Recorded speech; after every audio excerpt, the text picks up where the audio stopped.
So students, let us start a new chapter and very nice chapter, very theoretical and conceptual chapter, and that is basically metallurgy. Isolation of elements, processing of elements. Metallurgy का workout करेंगे यहाँ पर कि ये metallurgy का क्या मसला है. What do mean by metallurgy.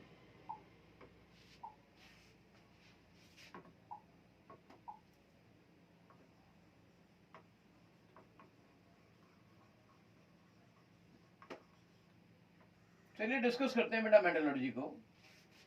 आप जानते हो ना, किसी भी कंट्री की सबसे बड़ी उसकी जो एक तरह से प्रॉपर्टी या उसकी जो दौलत होती है वो क्या होती है.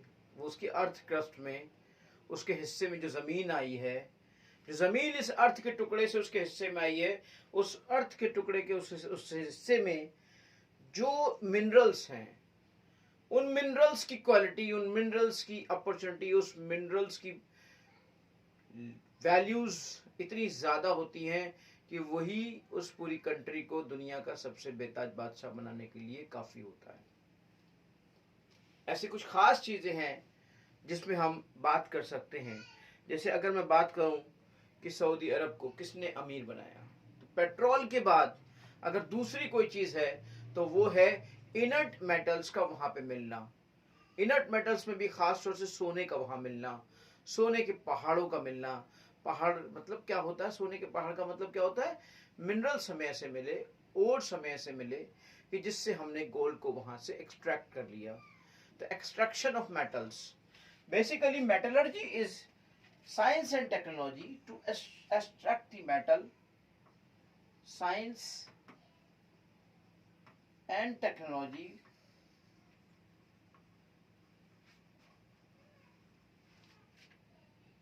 which help to extract the metal, which help to extract मतलब निकालना कहीं से, extract the metal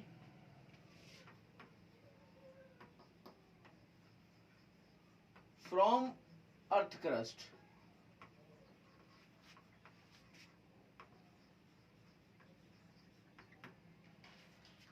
और फ्रॉम अर्थ क्रस्ट में जो मेटल होती है, metal from earth crust, understand. देखिए, metal from earth crust that is known as mineral. ये मिनरल कहलाता है. समझिएगा जरा बात को. तो मिनरल्स वो होते हैं जो कि हमें मेटेलिक मेटल्स होते हैं, मेटेलिक, और उसमें एक से ज्यादा मेटल्स भी हो सकती हैं. मिनरल्स क्या होते हैं, मिनरल्स जो मटेरियल है, जो मेटल्स हैं जो आपके अर्थ क्रस्ट में अवेलेबल हैं, अर्थ क्रस्ट में प्रेजेंट है, वो मिनरल्स कहलाते हैं बेटा. अंडरस्टैंड. अब सवाल उठता है कि अर्थ क्रस्ट में जो ये अवेलेबल हैं तो क्या इसमें कैसे उनको माइन किया जाएगा, कैसे निकाला जाएगा. जो अर्थ क्रस्ट में अवेलेबल है और जिनको माइनिंग के थ्रू निकाला जाता है,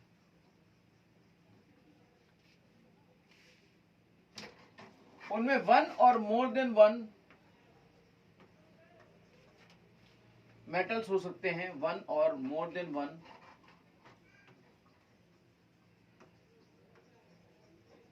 मेटल्स हो सकते हैं.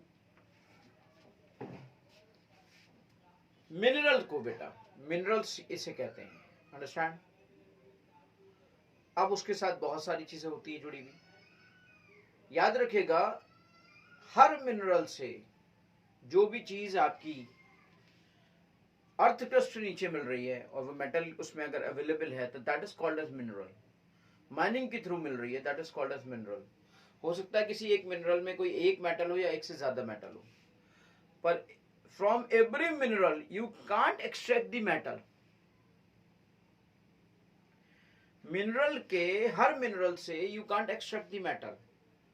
कुछ ऐसी इम्प्योरिटीज होती हैं, कुछ ऐसे कॉम्बिनेशंस होते हैं, कुछ ऐसे कंबाइंड फॉर्म होते हैं कि आप हर किसी मिनरल से नहीं निकाल सकते. तो इसमें भी कैटेगराइज कर दिया गया और उसमें कह दिया गया कि उनमें से वो खास तौर पे वो मिनरल्स जिनसे हम मेटल्स को एक्सट्रैक्ट कर सकते हैं उनको ओर्स कह दिया. So the thing is basically ores. अब हमने उसकी बात आई कि ओर्स क्या होते हैं। ओर्स भी मिनरल्स होते हैं, and ores are those minerals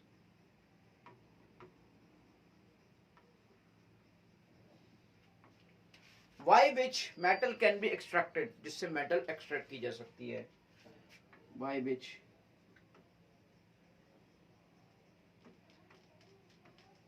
metal can be extracted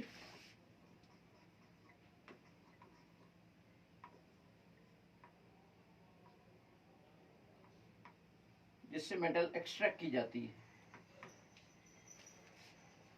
economically, commercially, जिससे हम मेटल को इजीली एक्सट्रैक्ट कर लेते हैं। इकोनॉमिकली, कमर्शियली हम मेटल को एक्सट्रैक्ट कर लेते हैं। That is called as ores. याद रखिएगा, mineral is a superset, mineral is a superset.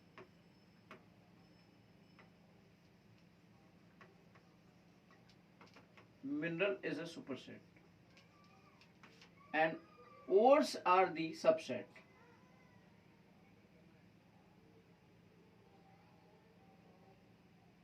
This is ores and this ores are the subset. Means क्या हुआ? मीन ये हुआ कि every ore is mineral, every ore is mineral, but every mineral is not ore.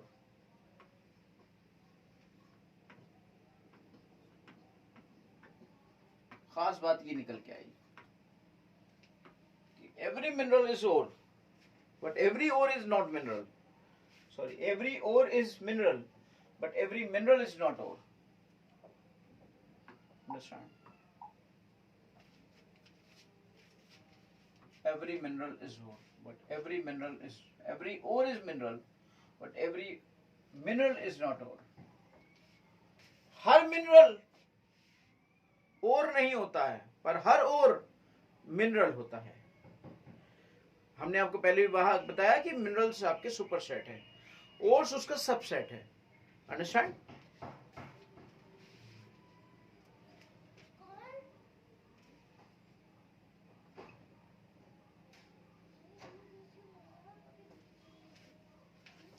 इससे पहले कि हम metallurgy में और आगे बढ़े, मेटलर्जी में चीज़ों को और सीखें, उनको लर्न करें, उनके बारे में समझें, कुछ ऐसे टर्म्स हैं जो फ्रीक्वेंट यूज होंगे, कुछ टेक्निकल वर्ड्स हैं मेटलर्जी के, दैट विल उनके जरा मीनिंग्स को समझ लेते हैं वो क्या होते हैं। जैसे कि मैट्रिक्स किसे कहते हैं, गॉन्ग किसे कहते हैं, फ्लक्स किसे कहते हैं, स्लैग किसे कहते हैं, what do mean by slag, what do mean by flux, what do mean by matrix और गॉन्ग, ये सब वर्ड्स हैं। दे will B frequently is used in your chapter that is known as the metallurgy, extraction of metals. Let's understand what you mean by the matrix or gongs.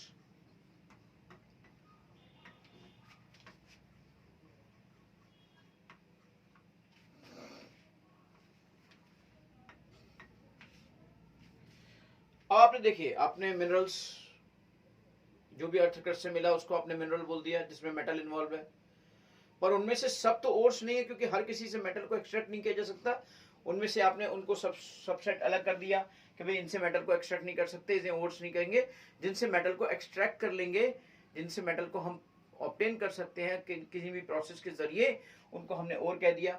And ए ओर भी ऐसे simple, ऐसा थोड़ी ना है कि आपने ओर उठा लिया तो उससे आपको मेटल मिल गई। ओर में भी तो बहुत सारी इंप्योरिटीज हैं, ओर में बहुत सारी मेटेलिक, नॉन मेटेलिक इंप्योरिटीज हैं, है ना।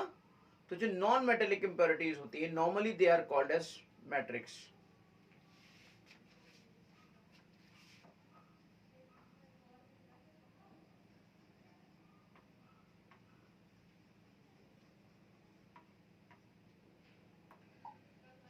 नॉन मेटेलिक इंप्योरिटीज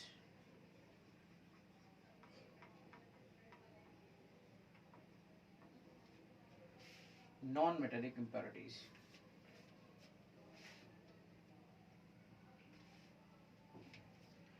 अभी सबके सब इम्प्योरिटी किससे एसोसिएटेड है? ऑब्वियसली भैया ओर से ही तो एसोसिएटेड है। इस ओर में ही तो इम्प्योरिटीज होंगी, और उन इम्प्योरिटीज को हमने किस नाम से बुलाएंगे? हम इम्प्योरिटीज नहीं बोलेंगे, उन्हें क्या बोलेंगे यहाँ इस चैप्टर के अंदर? इस चैप्टर के उन्हें या तो मैट्रिक्स कहीं पे बोला जाएगा या कहीं पे गोंग बोला जाएगा। एस नहीं होता, सिर्फ सिंपल होता है गोंग, गोंग बोला जाएगा। Understand? So this is basically एक इंट्रोडक्शन है पूरी आपकी मेटलर्जी का, कि यहाँ पर किस किस तरीके से कौन कौन सी चीजें होती हैं, how the things are present in this chapter.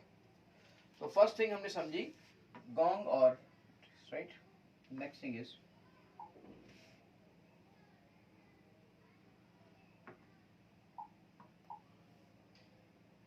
what do you mean by the flux? What do you mean by the flux? Flux कैसे कहते हैं? Let's understand what do you mean by flux.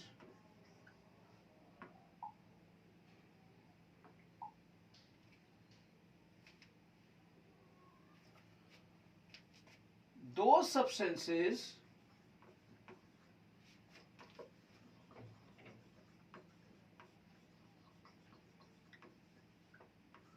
which are used to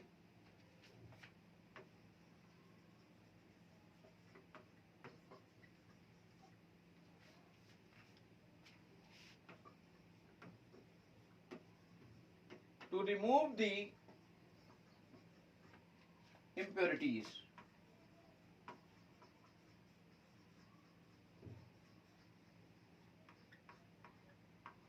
वो substances जो कि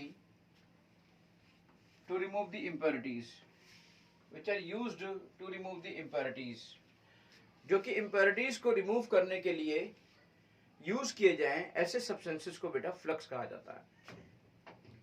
अब ये depend करता है नेचर ऑफ इम्प्योरिटी पर, कि नेचर ऑफ इम्प्योरिटी कैसे हो। जिस तरह का नेचर ऑफ इम्प्योरिटी होता है भाई, जिस जिस जिस तरीके का जिसके अंदर मर्ज है उसी तरीके का तो इलाज करोगे। ऑब्वियसली अगर जिस तरह का जिसमें प्रॉब्लम है, जैसे इम्प्योरिटी है, तो किस टाइप की इम्प्योरिटी है भाई? एसिडिक इम्प्योरिटी है या बेसिक इम्प्योरिटी है या न्यूट्रल इम्प्योरिटी है? ऑब्वियसली वहां पे जो इम्प्योरिटी होगी नॉन मेटेलिक इम्प्योरिटी है, तो ऑब्वियसली वहां पर या तो उसका कैरेक्टर आपका एसिडिक होगा, या उसका कैरेक्टर आपका बेसिक होगा, या उसका कैरेक्टर आपका न्यूट्रल होगा। तो याद रखिएगा, एसिडिक इम्प्योरिटी अगर कहीं है तो उसमें बेसिक सब्सटेंस यूज करेंगे, यानी बेसिक फ्लक्स यूज करेंगे, ताकि उसकी बीमारी को खत्म किया जा सके, उसे न्यूट्रलाइज किया जा सके। कहीं पर बेसिक इम्प्योरिटी है बेटा, तो उसको खत्म करने के लिए एसिडिक फ्लक्स का यूज किया जाएगा, और कहीं पर न्यूट्रल है तो न्यूट्रल फ्लक्स का यूज किया जाएगा। It means flux can be divided into 3 categories.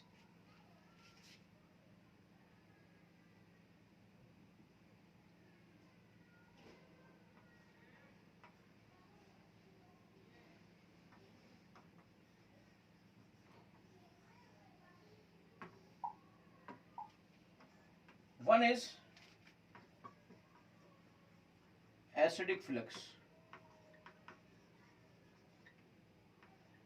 सवाल उठा कि ये एसिडिक फ्लक्स कौन होते हैं, कौन कौन से एसिडिक फ्लक्स है भाई? तो SiO2 आप एसिडिक फ्लक्स होगा, Na2B4O7 10H2O, ये भी एसिडिक फ्लक्स की तरह काम करता है ना? ये एसिडिक फ्लक्स है। एसिडिक चीजें जो हैं वो एसिडिक फ्लक्स है। ऐसे सब्सटेंसेस जो एसिड की तरह हो, एसिडिक फ्लक्स हो गए। फिर सवाल उठा कि बेसिक फ्लक्स कौन से हैं?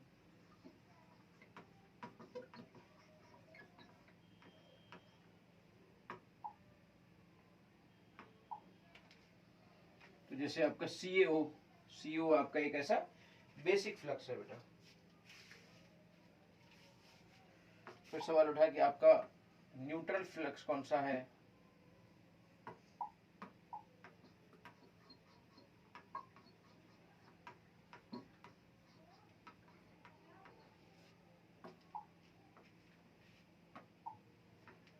CaF2, तो ये आपका न्यूट्रल फ्लक्स है। तो ये आपके फ्लक्स है बेटा।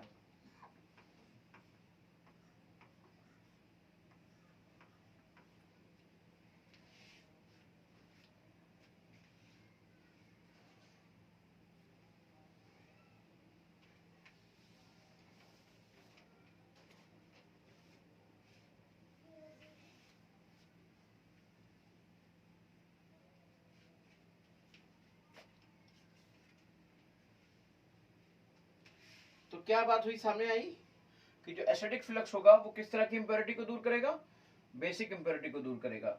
जो बेसिक फ्लक्स होगा वो किस तरह की इंप्योरिटी को दूर करेगा, एसिडिक इंप्योरिटी को दूर करेगा।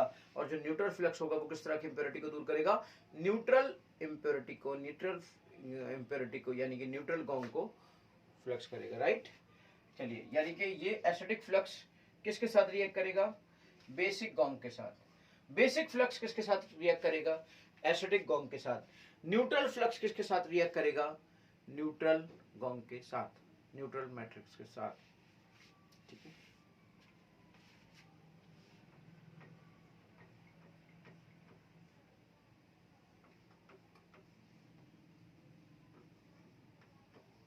अब एक टर्म आता है slag. What do mean by the slag, एक टर्म आता है बेटा स्लैग, याद रखिएगा। अगर हम सिंपली कहीं पर वर्ड यूज कर रहे हैं स्लैग, इसका मतलब क्या हुआ कि वी आर टॉकिंग अबाउट कि गॉन्ग और flux both are placed at one place. मतलब गॉन्ग और फ्लक्स को अगर आप, गॉन्ग एंड फ्लक्स को अगर आप यहां पर कर देते हो,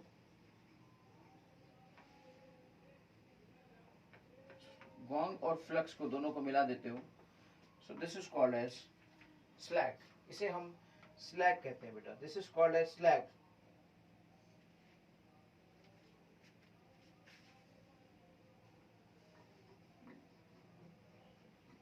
गॉन्ग प्लस स्पेलिंग में थोड़ी सी प्रॉब्लम हो सकती है कभी कभार जल्दी लिखने में, स्लैग कहलाता है।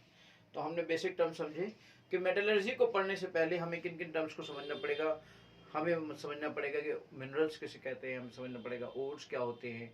We have to talk about ores and minerals में क्या डिफरेंस होता है, क्या हर मिनरल ओर होता है या हर ओर मिनरल होता है, वो हमने समझा।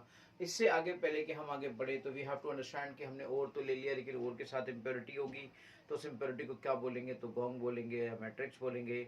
सवाल उठता है कि अगर इस इम्प्योरिटी को हमें दूर भी करना होगा तो इस दूर करने के लिए जिन सब्सटेंसेस का यूज करेंगे उनको क्या बोलेंगे, they will be called as flux. यही तो हम पूरी मेटलर्जी में करने जा रहे हैं, तो इन टर्म्स का तो हम समझ लें। They will be called as flux, उनको हम फ्लक्स समझेंगे। उसके बाद सवाल उठा कि अगर हम फ्लक्स को करेंगे और फ्लक्स और हम गॉन्ग एक जगह पे दोनों चीजों को लेकर चल रहे हैं, तो वो ओवरऑल कंबाइंड फॉर्म में क्या बोला जाएगा, that will be called as slag, that will be called as slag. So these were the basic terminology in the chapter of metallurgy. So let us understand types of ores. अब हमारी basic बात पर हम आ जाते हैं, क्योंकि हमने बात की थी ओट्स की और ओट्स से ही हमारी सारी कहानी आगे की है। तो क्यों ना हम ओट्स के बारे में और बेहतर तरीके से समझने की कोशिश करें, ओट्स को जानने की कोशिश करें, ओट्स के बारे में समझें कि भैया ये ओट्स और क्या होते हैं और कितने टाइप के ओट्स हमें मिलेंगे, राइट।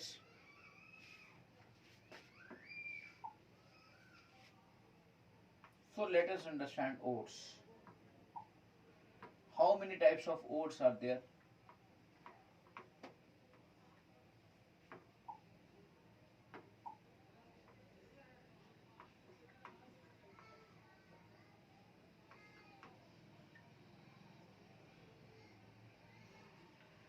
एक एक करके समझेंगे चीजों को।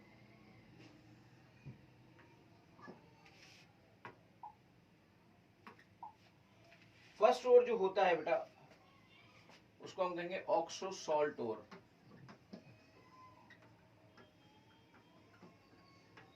ये हो गया ऑक्सो सॉल्ट ओर। सेकेंड थिंग हम यहां पे बोल सकते हैं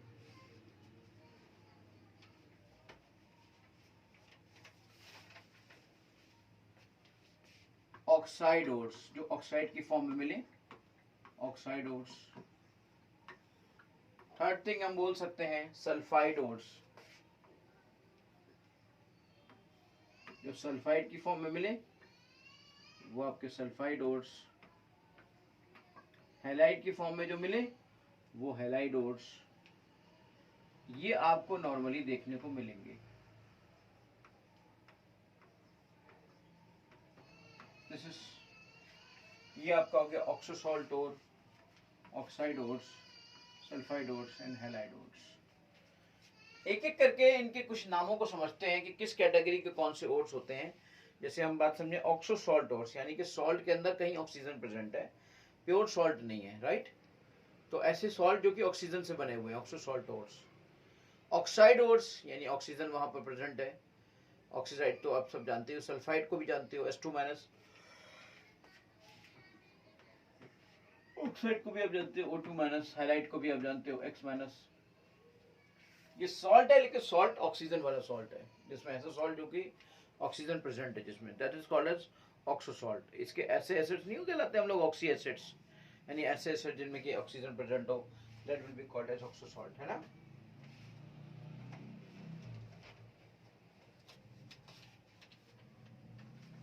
एक एक सॉल्ट करके, एक एक सॉल्ट एक एक हम लोग समझते हैं, हर एक और को अलग अलग तरीके से समझते हैं। Let's understand. सबसे पहले देखते हैं कुछ ऐसे ओर्स का नाम जिनको हम लोग जानते हैं अच्छे से, एक एक कैटेगरी लेकर चलेंगे। We will discuss about the oxo salt ores.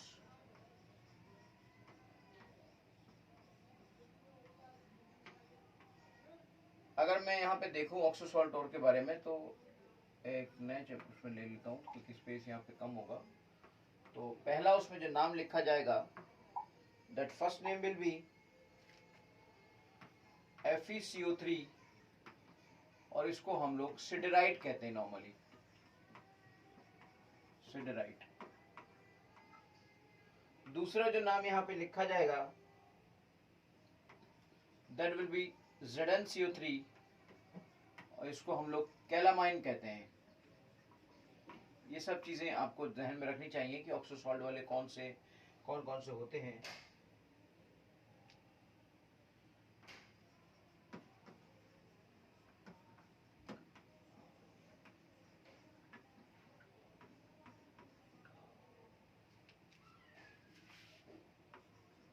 इसे हम लोग मेलाचाइट कहते हैं, और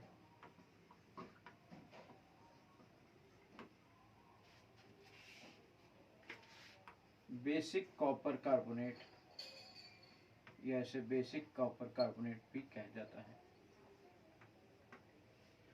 इसको अगर आप देखो ध्यान से, तो क्या आप ऐसे ऐसे नहीं लिख सकते, CO2OH का होल टॉइस 2CO3, इसे ऐसे भी लिखा जा सकता है ना।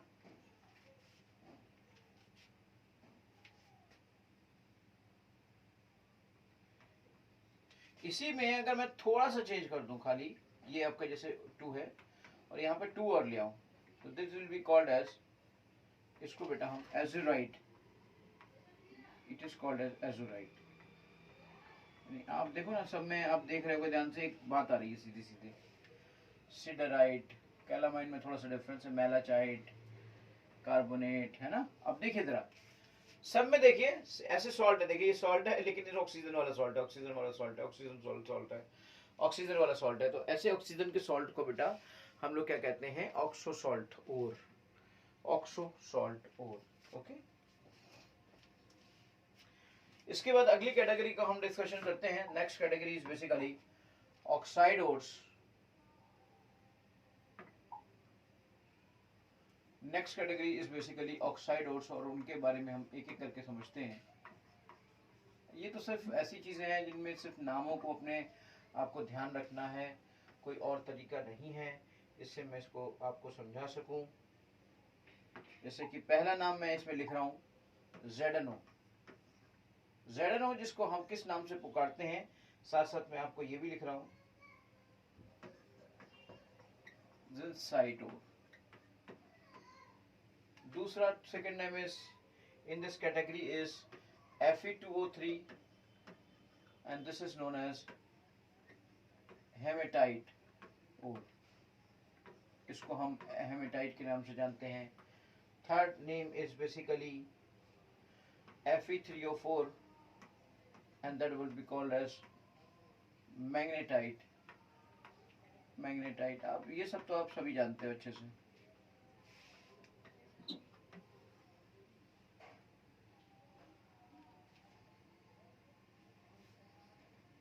अगर यहीं पर Fe2O3 डॉट 2H2O ले लिया जाए, so it will be called as limonite, इसको हम लिमोनाइट कहेंगे।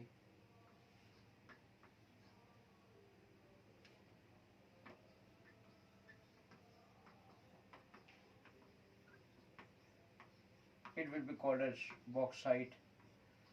एल्यूमिना 2H2O के साथ बॉक्साइट ओर के नाम से जाना जाता है।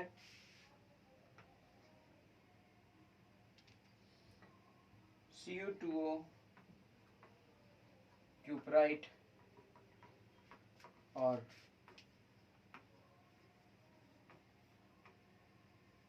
रूबी कॉपर ये देवर बेसिकली ये सब के सब आपके ऑक्साइड ओर्स हैं बेटा, जरा समझिएगा इस बात को। हाँ, अब आप इस बात को समझिएगा जरा। ये देखिए, आप यहाँ पर देखिए ऑक्साइड ओर्स में आप जाएंगे ZnO जिंसाइट, Fe2O3, haematite, Fe3O4, magnetite, Fe2O3 आपका लिमोनाइट और Al2O3.2H2 बॉक्साइट, Cu2 कुपराइट और रूबी कॉपर, सबके सब आपके ऑक्साइड है। और ये सबके सब ऑक्साइड आपको देखने को मिलेंगे, अक्सर आपकी चीजें होंगी। साथ साथ मैं आपको बेटा इसमें एनसीईआरटी से भी वर्क कराता रहूंगा कि एनसीईआरटी से कहाँ कहाँ क्या होता है। चलिए अगला कैटेगरी हम लोग समझते हैं सल्फाइड ओर्स की।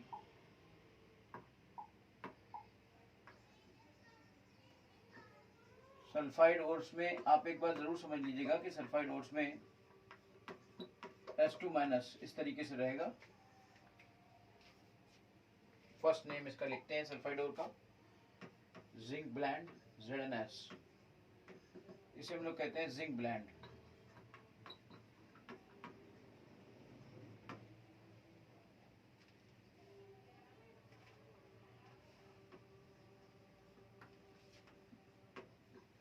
Copper glass,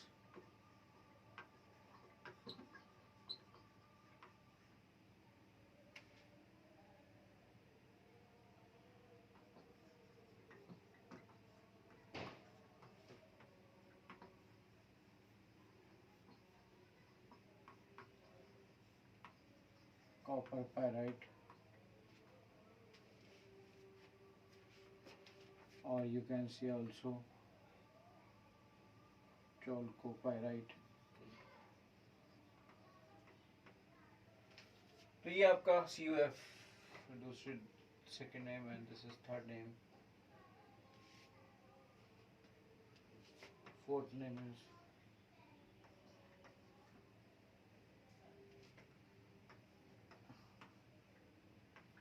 iron pyrite. उसी तरीके से है तो आयरन पायराइट।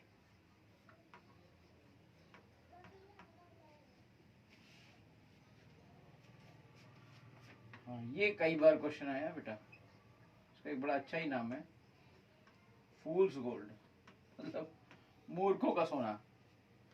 सोने की तरह दिखता है, इसे मूर्खों का सोना, फूल्स गोल्ड, झूठा नकली सोना।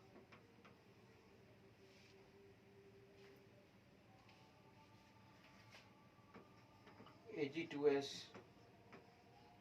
सिल्वर ग्लास,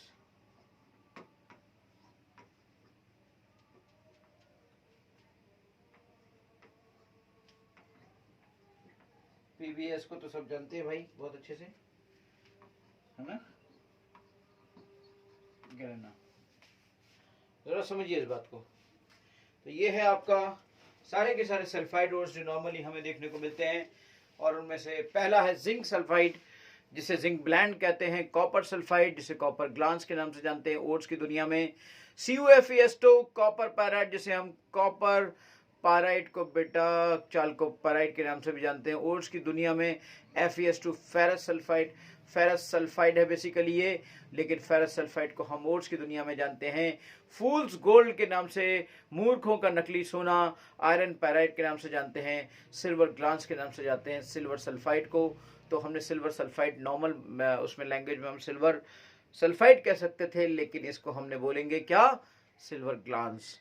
गैलेना, PBS यानी कि लेड सल्फाइड, और लेड सल्फाइड का मतलब है PBS का मतलब है गैलेना। ये सब ओर्स के नाम है बेटा, जो ओर्स के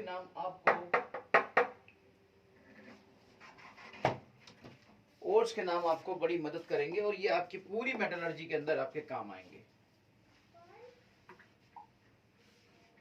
ठीक है, चलिए हैलाइड ओर्स की बात करते हैं।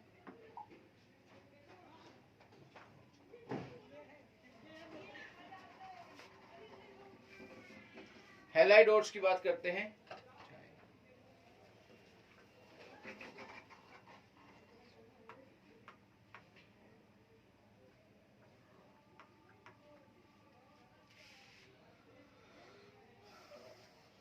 ये तो बड़े जबरदस्त होते हैं यार। Na3AlF6 बहुत ही कॉमन और बहुत बार पूछा गया। ये बहुत सी मेन सल्फाइड मेन ओट्स मैं आपको लिखवा रहा हूँ जो कि सबसे ज्यादा बार पूछे गए हैं बेटा। क्रायोलाइट बहुत बार ये पूछा गया है। दिस इज सीधे Na3AlF6 क्या होता है? क्रायोलाइट। AgCl, ऐसे तो आप सब जानते हो AgCl क्या होता है? सिल्वर क्लोराइड होता है भाई। लेकिन इसको अगर ध्यान से आप देखोगे ना तो ये क्या दिखता है आपको पता है? ये ओट्स की दुनिया में किस नाम से जाना जाता है? ओट्स की दुनिया में जाना जाता है हॉर्न सिल्वर के नाम से। Horn silver. सब हम लोग जानते हैं NaCl क्या होता है। NaCl को दुनिया जानती है सोडियम क्लोराइड होता है। लेकिन ओट्स की दुनिया में इसका अलग नाम होता है बेटा, और इसे कहते हैं हम रॉक साल्ट। ये भी तो नॉर्मल है, और इसे ओट्स की दुनिया में हम रॉक सॉल्ट के नाम से जानते हैं। अगर हम इसकी अगली कैटेगरी के बारे में बात करें कि अगली कैटेगरी क्या है, तो वो है CaF2, यानी कि कैल्शियम फ्लोराइड को हम फ्लोराइड ना करके फ्लोराइड के नाम से जानते हैं। कैल्शियम फ्लोराइड नहीं बोलते हैं, बल्कि कैल्शियम फ्लोराइड की जगह पर हम फ्लोराइड बोलते हैं बेटा। बहुत ही ज्यादा मशहूर और बहुत ही ज्यादा बार बार पूछा जाने वाला नाम, this is known as carnallite. ये आपका देखा आपने इस ओर के अंदर KCl, देखिए ओर के अंदर ये कहा गया था ना कि एक मेटल या दो, एक से ज्यादा मेटल भी हो सकते हैं। तो KCl MgCl2 कार्नालाइट। कार्नालाइट बेटा ये बहुत ही जबरदस्त ओर है।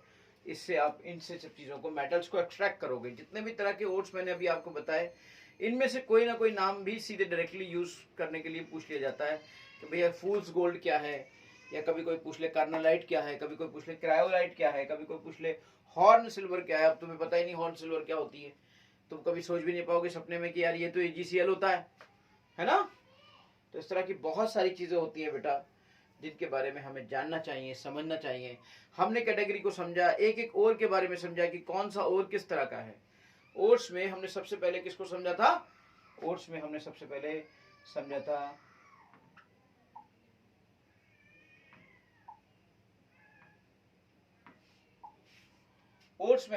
समझा था ऑक्सो सॉल्ट को, ऑक्साइड को, सल्फाइड को, हैलाइड को। और इसमें सबसे पहले हमने समझा था ऑक्सो सॉल्ट को बेटा। ऑक्सो सॉल्ट के अंदर देखिए वो ओट्स हैं जिनके अंदर ऑक्सीजन नहीं होती है सिर्फ, लेकिन ऑक्साइड के फॉर्म में नहीं होती है, सॉल्ट के फॉर्म में होती है। पहले FeCO3 को हमने सिडराइट के नाम से जाना, फिर ZnCO3 को हमने कैलामाइन के नाम से जाना, मेलाचाइट के नाम से हमने इसको जाना, बेसिक कॉपर कार्बोनेट भी इसे कहते हैं। और यहीं पर अगर बिल्कुल सिमिलर चीजों को जोड़ दें और 2 केवल ऐड कर दे तो बेटा इसी का नाम बन जाता है एजोराइट। बहुत बड़ी प्रॉपर्टी चेंज हो जाती है इसके एक चीज के करने से। वहीं पर हम ऑक्साइड ओर की बात करते हैं तो ऑक्साइड ओर की बात में जिंसाइट इसे नॉर्मली कहा जाता है, इसे हेमेटाइट कहा जाता है। Fe2O3 हेमेटाइट ओर के बारे में Fe2O3 हेमेटाइट ओर। Fe3O4 क्या होता है बेटा? मैग्नेटाइट ओर। ये आपका मैग्नेटाइट ओर हो गया। मैग्नेटाइट यानी मैग्नेटिक प्रॉपर्टी बहुत ज्यादा होती है भाई, इसका नाम रख दिया गया मैग्नेटाइट। इसमें भी होती है। और Fe2O3.2H2 अगर जरा सा सिर्फ इसमें वाटर का आप केवल वाटर को ऐड कर दीजिए, 2 वाटर मॉलिक्यूल्स को ऐड कर दीजिए, तो यही चीज कहलाएगी limonite. This is called as limonite. Al2O3 alumina होता है बेटा, लेकिन अगर इसमें वाटर के साथ 2 वाटर जोड़ दीजिएगा तो इसी ओर का नाम बन जाएगा आपका बॉक्साइट। आप समझ सकते हो, सीधे सीधे कुछ मेटल्स आपको दिखाई देते हैं। एल्युमिनियम की इसकी एक्सट्रैक्शन के लिए, मेटलर्जी के लिए आपको बॉक्साइट का यूज करना होगा।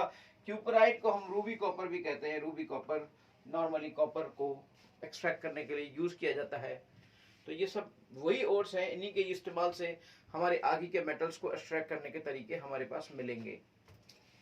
अब हम ओर्स तक पहुंच गए, ओर्स के टाइप को हमने देख लिया। अब हम समझेंगे कि आखिर मेटलर्जी की प्रोसेस जब हम करने जाते हैं तो उसमें पहला स्टेप क्या होता है, दूसरा स्टेप क्या होता है, तीसरा स्टेप क्या होता है, चौथा स्टेप क्या होता है, पांचवा स्टेप क्या होता है। देयर आर 5 स्टेप्स बेटा।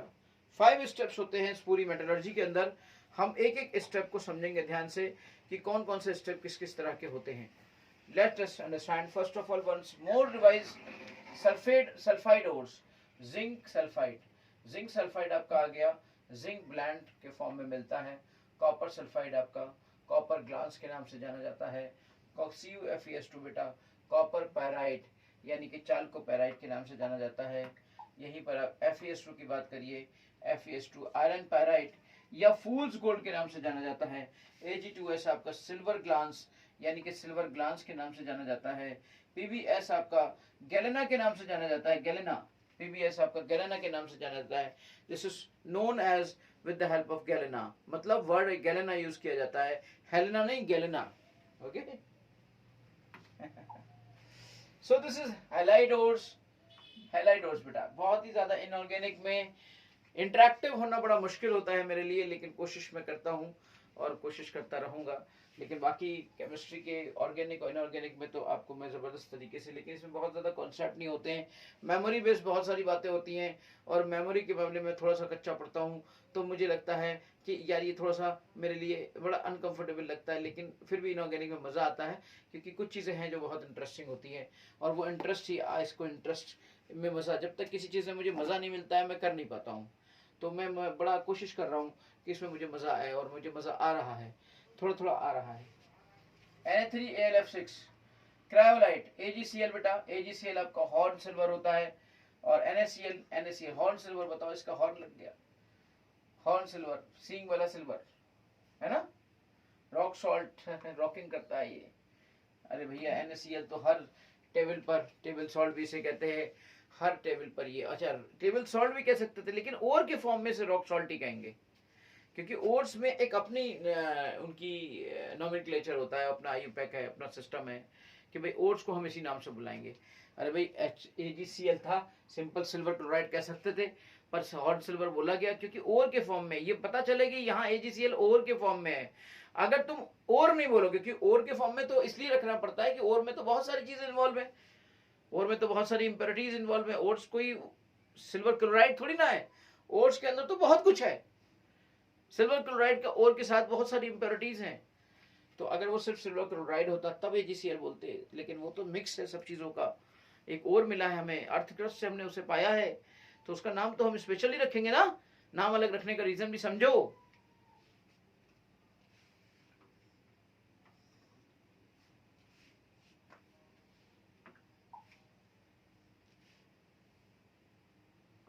ये आपने समझा कि ओर्स कितने टाइप के होते हैं। अब हम समझते हैं इस बात को कि आखिर जब हम मेटलर्जी करने जा रहे हैं, तो इस मेटलर्जी में या इस एक्सट्रैक्शन ऑफ मेटल्स में किन किन स्टेप्स में हमें यूज करना पड़ेगा, कौन कौन से स्टेप्स हैं जिनका यूज करना पड़ेगा।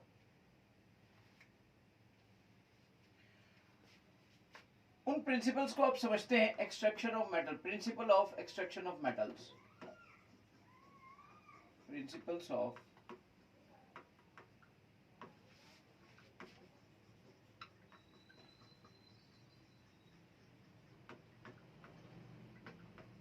Extraction of metals. मेटल्स के एक्सट्रैक्शन के लिए उनके प्रिंसिपल को समझते हैं।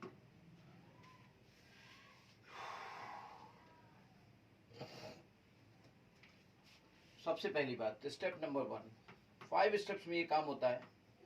पहला स्टेप क्या होता है? फर्स्ट स्टेप होता है बेटा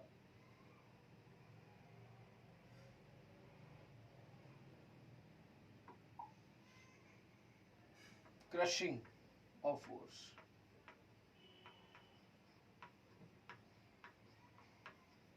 ओर्स को क्रश करना, ओर्स को तोड़ना, ओर्स को उसके पाउडर के फॉर्म में लाना, ओर्स को क्रश करना।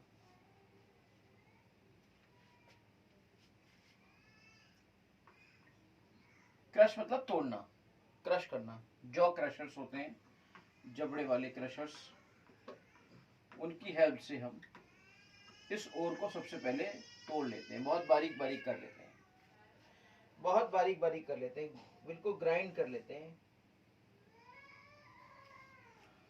जॉ क्रशर से उसको बिल्कुल ग्राइंड कर लेते हैं। ग्राइंड मतलब होता है पीसना, और पाउडर की फॉर्म में सबसे पहले हम उसे ले आते हैं। इस तरीके से जॉ क्रशर की मदद से किसी कोर को तोड़ना और तोड़कर ग्राइंड करके पाउडर की फॉर्म में लाना, this process is called as pulverisation. इस तरीके के इस कॉन्सेप्ट को हम लोग इस तरीके से नाम से या इस नाम से भी जान सकते हैं बेटा। ये खास तौर से किस तरीके से होती है, ये जो प्रक्रिया है, जो ग्राइंडिंग की प्रोसेस है, ये किससे होती है? ये आपकी या तो बॉल मिल्स की मदद से होती है या फिर स्टैंप मिल्स, इनकी हेल्प से होती है। पाउडर के फॉर्म में सबसे पहले कर लेते हैं, पुल्वराइजेशन कहलाता है, ग्राइंड करा जाता है, पाउडर के फॉर्म में ले जाते हैं, तोड़ लेते हैं, तोड़ कर पीसा जाता है, पीस कर पाउडर के फॉर्म में लाया जाता है, जॉ क्रशर से तोड़ा जाएगा, तोड़ने के बाद उसमें ग्राइंड मिल्स में डाला जाएगा, मिल्स जो करेंगे क्या करेंगे, उसे पाउडर के फॉर्म में कन्वर्ट कर देंगे, and this is called pulverisation. Understand? भाई कोई बड़ी चीज है एकदम से थोड़ी ना डाल दोगे उसमें, ओट्स तो बिल्कुल निकाले जाते हैं, फिर जॉ क्रशर से बड़े बड़े उससे जेसीबी टाइप के जॉ क्रशर्स होते हैं, उनको तोड़ा जाता है, तोड़कर छोटे छोटे टुकड़ों में बदला जाता है, छोटे छोटे टुकड़ों में बदलकर उसको मिल्स में डाला जाता है और वो ग्राइंडिंग होती है उनकी और वो पाउडर के फॉर्म में बन जाते हैं। अब इसमें अभी तक सब कुछ इन्वॉल्व है, पाउडर के फॉर्म में आया है, केवल है सब इन्वॉल्व, इम्प्योरिटी इन्वॉल्व है, सब कुछ इम्प्योरिटी, सब कुछ इन्वॉल्व है, समझ गए? उसके बाद शुरुआत होती है उसकी ओट्स को इम्प्योरिटी को दूर करने की शुरुआत होती है, और इम्प्योरिटी को दूर करने की शुरुआत का सेकेंड स्टेप होता है ड्रेसिंग ऑफ ओर और कॉन्सेंट्रेशन ऑफ ओर।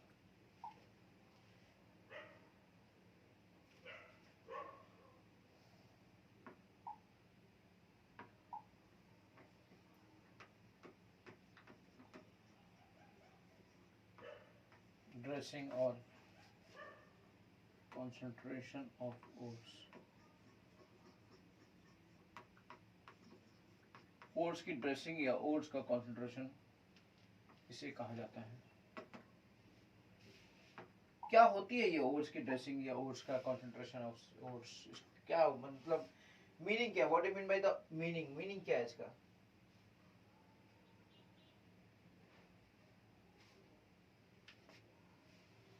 मीनिंग क्या है? मीनिंग ये है कि what do you mean by this? To remove unwanted impurities।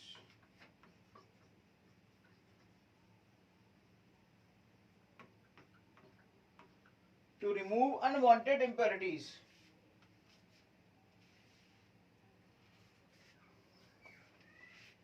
or useless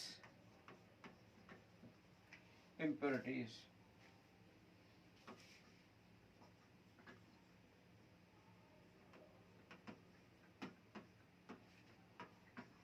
from the oats, to remove unwanted impurities or useless impurities from the oats। Oats से इनको दूर करने के लिए जिन तरीकों का यूज किया जाता है और उन सब तरीकों को हम कहते हैं ड्रेसिंग और कॉन्सेंट्रेशन ऑफ सेल, और this is the second step. ये प्रिंसिपल में दूसरा स्टेप आता है बेटा। अब आपने क्या किया, अब आपका जो ओर है वो ड्रेस्ड है, यानी उससे अनवांटेड इम्प्योरिटीज अलग हो चुकी हैं, ठीक, अनवांटेड इम्प्योरिटीज अलग हो चुकी हैं, राइट। अब आप क्या चाहते हो, अब आप इसमें थर्ड स्टेप पे आ जाओ। तीसरा रूल क्या है, थर्ड स्टेप क्या है? स्टेप 3। इस पूरी प्रोसेस में जो स्टेप 3 है वो है conversion of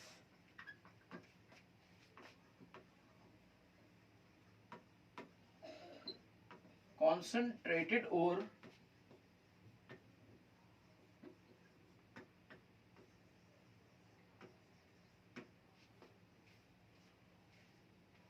to suitable form।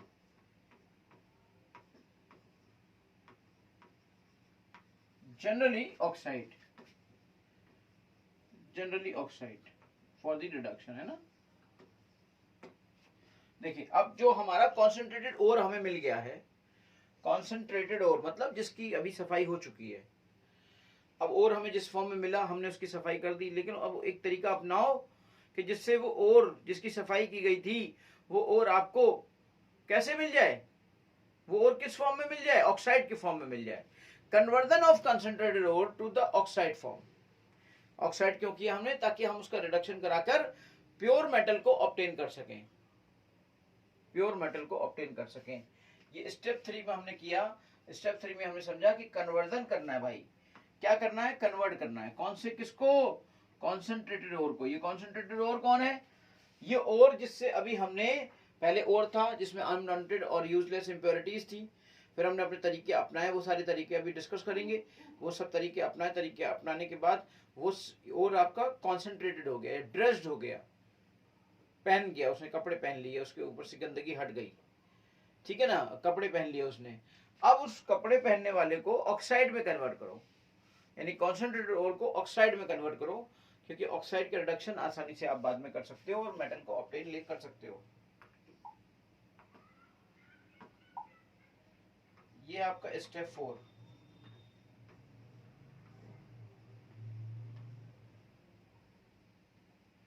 Step 4 में क्या होता है कि प्रोडक्शन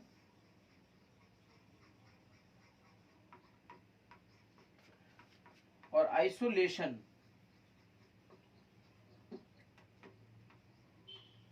ऑफ ओर।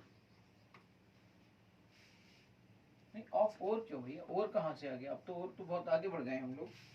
प्रोडक्शन और isolation of metal by reduction, जो हमने ऑक्साइड में कन्वर्ट किया था उसका आप रिडक्शन कर दीजिए, और उसका रिडक्शन के जरिए आप उसके मेटल के आइसोलेशन तक पहुंच जाइए, यानी मेटल को हमने एक्सट्रैक्ट कर लिया। Extraction of metal by reduction of oxide, metal का हमने एक्सट्रैक्शन कर लिया, ऑक्साइड से रिडक्शन कर लिया, जो ऑक्साइड अभी हमने बनाया था उसका हमने रिडक्शन करा लिया।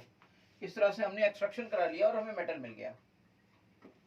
अब जो मेटल मिला है वो उस मेटल का कुछ नहीं करोगे क्या, उस मेटल को भी बहुत कुछ करना पड़ेगा भाई, 5वें स्टेप पे काम करना पड़ेगा।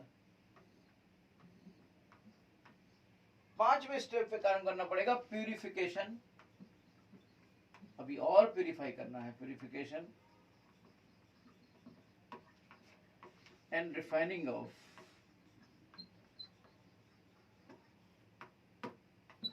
अब ये शुद्ध और 100% शुद्ध मेटल आपको मिलेगा, है ना। तो ये हर जगह पर, हर किसी भी मेटल की जब भी कभी तुम एक्सट्रैक्शन करोगे, मेटलर्जी को फॉलो करोगे, तो इन 5 स्टेप्स को तुम्हें फॉलो करना ही पड़ेगा। पहले स्टेप्स को तो हम समझ ही चुके कि पहले स्टेप में नॉर्मली क्या होता है। 5 स्टेप्स को तो आपको समझना ही पड़ेगा कि भाई इन 5 स्टेप्स में आखिर होता क्या क्या है और कैसे कैसे होता है और क्या क्या होता है। तो इससे तो आप बच ही नहीं सकते हो कि 5 स्टेप में क्या होता है।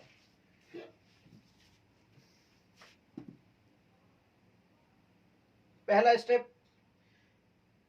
स्टेप है क्रशिंग, यानी कि उनको क्रश कर डालो। जो ओर के टुकड़े जो तुमने जमीन से निकाले थे, बड़े बड़े पत्थर, बड़े बड़े टुकड़े, बड़ी बड़ी चीजें, उनको तुम क्रश कर दो, जेसीबी के जरिए या दूसरे जॉ क्रशर्स के जरिए तोड़ डालो, बहुत भयंकर तरीके से तोड़ डालो। तोड़ दिया, छोटे छोटे टुकड़ों में ले आए, छोटे छोटे टुकड़ों को उठाकर कहाँ डाल दिया, मिल के अंदर डाल दिया। मिल के अंदर, कौन से मिल के अंदर, वॉल मिल या स्टैम्प मिल, मिल के अंदर गया, ग्राइंडिंग हुई, इसकी ग्राइंडिंग होने के बाद वो पाउडर के फॉर्म में बन गया। पाउडर के अंदर अभी सब मिला हुआ है, इन सब कुछ इन्वॉल्व है। लेकिन वहां पर जब सब इन्वॉल्व है तो आप क्या करें, अब उसको करो टेस्ट, अब उसको करो कॉन्सेंट्रेशन, उसके डिफरेंट तरीके अपनाओ, फिजिकल मेथड्स, केमिकल मेथड्स, बहुत सारे तरीके अभी बताने वाला हूं मैं आपको। उनकी कॉन्सेंट्रेशन करो, उनको ड्रेसिंग करो।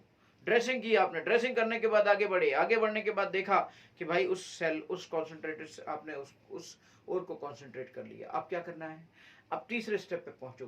प्रिंसिपल्स हैं ये, तीसरी सीढ़ी पे पहुंचे। जो ड्रेस्ड ओर था हमारा, अब हमने क्या किया यार, कुछ ऐसा करो जिससे कि इजीली ऑक्साइड के फॉर्म में कन्वर्ट हो जाए। नॉर्मली हम ऑक्साइड के फॉर्म में 99% कन्वर्ट करते हैं। तो एक काम किए, कुछ रिएक्शन से इन्वॉल्व किया, कुछ चीज़ों से कनेक्ट कराया, कुछ रिएक्शंस कराई और उनको ऑक्साइड में कन्वर्ट किया। ऑक्साइड में जब कन्वर्ट किया तो बोले एक काम करो, अब इसकी रिडक्शन करा दो। जब रिडक्शन करा दोगे तो क्या होगा भाई, ऑक्सीजन का जुड़ना ऑक्सीडेशन होता है और ऑक्सीजन का निकलना रिडक्शन होता है। तो अब जब ऑक्साइड से ऑक्सीजन निकल जाएगी तो उस मेटल का ऑक्साइड होगा और उससे ऑक्सीजन निकल गई तो बचा क्या, वो मेटल। लेकिन अभी जो मेटल आया है वो 100% शुद्ध नहीं आया है। हाँ ये जरूर है कि मेटल पूरी तरह से अलग हो चुका है, ऊपर से जो मेन इम्प्योरिटी थी वो दूर हो गई है। लेकिन अगर और भी तुम प्योरीफाई से करना चाहते हो तो अगले स्टेप पे तुम्हें जाना पड़ेगा, और अगले स्टेप पे जाने के लिए तुम्हें उसका प्योरीफिकेशन और रिफाइनिंग करनी पड़ेगी। इस तरीके से आपको एक शुद्ध, बिल्कुल शुद्ध 24 कैरेट गोल्ड मिलेगा। चलिए एक एक स्टेप को बहुत ही गहराई से समझेंगे। सबसे पहले हम लोग समझेंगे क्रशिंग, हम समझ चुके हैं। अब हम समझेंगे कि आखिर कॉन्सेंट्रेशन ऑफ ओर को कराने के लिए कौन कौन से तरीके अपनाने पड़ते हैं, ड्रेसिंग ऑफ ओर को कराने के लिए कौन कौन से वेज हम यूज करते हैं। Let's understand those ways in which we use